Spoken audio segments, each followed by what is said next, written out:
जीव हमारी जाति है, मानव धर्म हमारा। हिंदू मुस्लिम सिख ईसाई धर्म नहीं कोई न्यारा।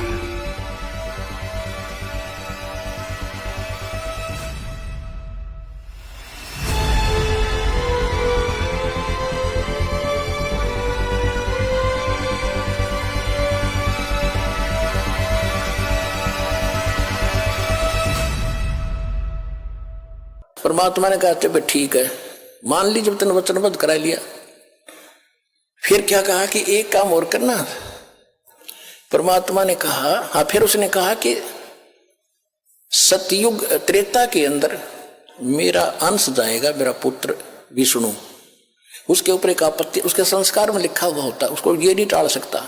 उसमें लिखा था कि वो उसकी पत्नी उठेगी जंगल से, वन से, और फिर पुल की आवश्यकता पड़ेगी। वो पुल बनवाना भगवान, आपकी ताकत में वो पुल बनेगा नहीं उनसे, वो बालक है मेरे। परमात्मा बोले ठीक है।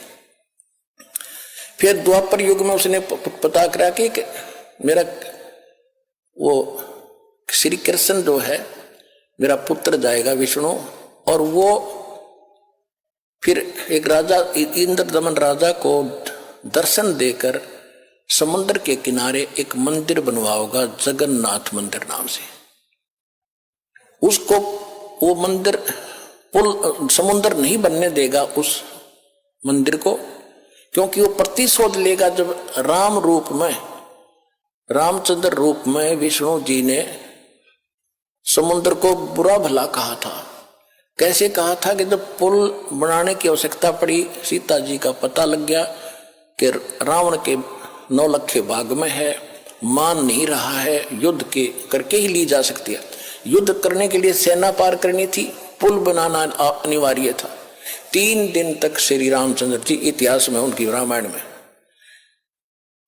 समुद्र में खड़ा रहा घुटनों पानी में और याचना करता रहा कि जल्दी, हे सागर राज, मुझ पर आपत्ति आई है, मुझे रास्ता दे दो, मुझे विधि बताओ, आपके अंदर से मैं पार हूं, कुछ ऐसा तरीका दे मुझे पार होने का, पार करो मुझे। तो समुद्र नहीं मानना, टस से मच नहीं हुआ। तो उसने कहा था, लक्ष्मण मेरा अग्नि बाण लिखा निकाल, ये लातों के भूत बातों से नहीं मानती, ढीठ व्यक्ति है राम, ये ढीठ है ये देव, क्योंकि समुद्र जल अलग है, जल का देव अलग है, वो आप नहीं दे सकते, वो सूक्ष्म दृष्टि से दिखता है। तो उस राम ने कहा कि रावण के साथ रहकर इसमें अभिमान हो गया, योग भलाई नहीं चाहता किसी का, गरीब का मददगार नहीं रहा। पहले ऋषि लोग समुद्र पर चल पड़ते थे अब सिद्धि से, और राम दौड़तवा सिद्धि भी ना थी, लेकिन जब नो देखा ना कि तुझे फूकेगा, तब समुद्र सामने प्रकट हुआ था विपर रूप धारण करके वो देवता। और तब उसने बताया था कि आपकी सेना में नल और नील नाम के 2 सैनिक हैं, और उनको उनके गुरुदेव की दी हुई शक्ति है, उनके हाथ से पत्थर तैर जाते हैं समुद्र के मेरे ऊपर, और कोई तरीका नहीं, उनसे पुल बनवा लो। अब वो नल नील कौन थे? त्रेता युग में परमात्मा 4 युगों में आए हैं। सतयुग में सत सुकृत का टेरा, त्रेता नाम मुनिंदर मेरा, द्वापर में करुणा में कहाया, और कलयुग नाम कबीर धराया। तो मुनिंदर नाम ऋषि से आए थे। नल और नील मेंटली डिस्टर्ब थे, बुरा हाल था, 3 ताप से पीड़ित थे, सब जगह धक्के खा लिए थे, किसी ऋषि से ठीक नहीं हुए थे। परमात्मा मुनिंदर उर्फ कबीर जी की आशीर्वाद मात्र से वो स्वस्थ हो गए थे। उसके बाद उनकी अटूट श्रद्धा बन गई थी, और वो जब समुद्र में कपड़े कुपड़े धोने जाते थे, वो भोले भाले गने थे, डूब जाते थे, बह जाते थे, बर्तन रह जाता एक आधा। फिर ये लंबी कथा है, आज विषय दूसरा है। तो परमेश्वर कबीर जी ने नल नील को आशीर्वाद दे दिया था कि तुम्हारे हाथ से बेटा अब कोई वस्तु जल में नहीं डूबेगी।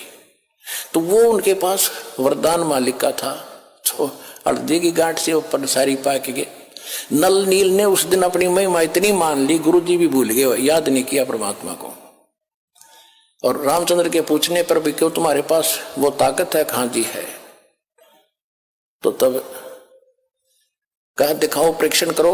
वो पत्थर ठाकर रखे, दोनों डूब गए, दोनों आए के, फिर ठाक रखे, फिर डूब गए। जब समुद्र ने कहा कि तुमने अपना गुरु जी भूल गए, मूर्खो, याद करो, गुरु भूल कर तुम कैसे सफल हो गए। तब उनको याद किया, वो वचन जो उसने भराया था, कि मेरा पुत्र जाएगा, पुल नहीं बनेगा बनवाना। मुनिंद्र ऋषि वहां परमात्मा ऋषि रूप में प्रकट हुए और तब कहा था कि जाओ ये पहाड़ जो है ना, ये साथ वाला पहाड़, इसके चारों तरफ मैंने एक रेखा खींच दी है सोटी से, इसके बीच के पत्थर उठाओ, सब हल्के हो गए। नल नील तो कारीगर भी थे, वो सिर्फ उनको छोल छाल के फंसावे थे, बाकी पत्थर हल्के करे थे कबीर भगवान। ये भी ध्यान से सुन लेना, ये तत्व ज्ञान है पुण्यात्मा। भी जो कथाएं तुम सुना करते आप जी, अब ये इनका एक सब सिर चढ़ेंगी। कथाएं सुन रखी थी, सिर पैर नहीं था इनका। तो उसने ये वरदान लिए थे 2।